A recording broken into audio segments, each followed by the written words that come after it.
मी तुम्हाला ऊन दाखवायचं म्हणून व्हिडिओ सुरू केला आणि दरवाजा उघडला तेवढ्यात ऊन गायब.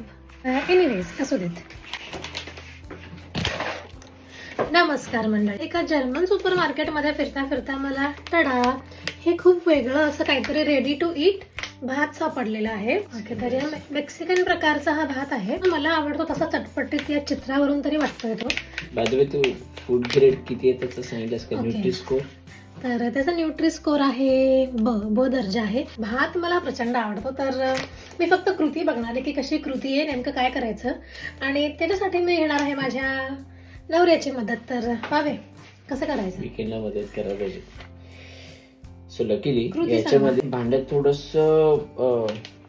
45 ml पाणी घ्यायचंय असं त्यांनी दिलेलं आणि इथे. काय ड्राय म्हणजे 3 मिनिटात ओके 3 High मिनिटात heat तयार वर- होणारा भात आहे. करेक्ट? हो. 45 ml पाणी घ्यायचं, हाय हीट वर ठेवायचंय. हा असा दिसतो काहीतरी. आपण जसा मी सांगितलं ना 45 ml पाणी. म्हणजे गरम पाण्यात टाकायचंय. हो. ओके मी टाकून दिला असाच आता. आता ह्याच्यात पाणी टाक. आता पाणी टाक. ओके ठीक आहे. कपभर पाणी.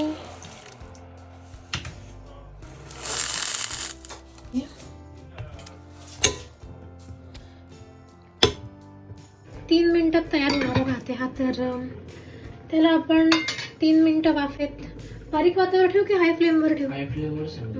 3 तर नाही, पण चांगले एक 5 मिनिटांनंतर टडा बाबे झालाय ना.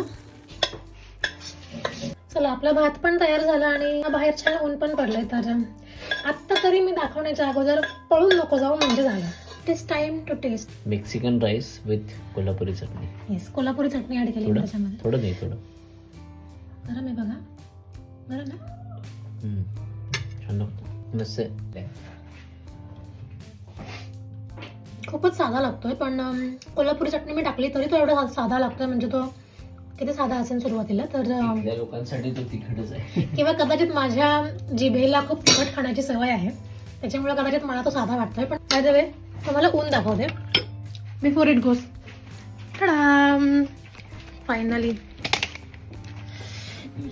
आज खूप दिवसानंतर ऊन पडलंय आणि इतकं छान वाटतंय. वाव. ही अजून एक फुलं आहेत इकडे. यांना आपण आपलं भारतीय जास्वंद असं म्हणू शकतो. आम्ही संपवू आमचा आता भात आणि तुम्हाला आम्ही भेटू पुढच्या व्हिडिओमध्ये. तोपर्यंत चूस. जय महाराष्ट्र.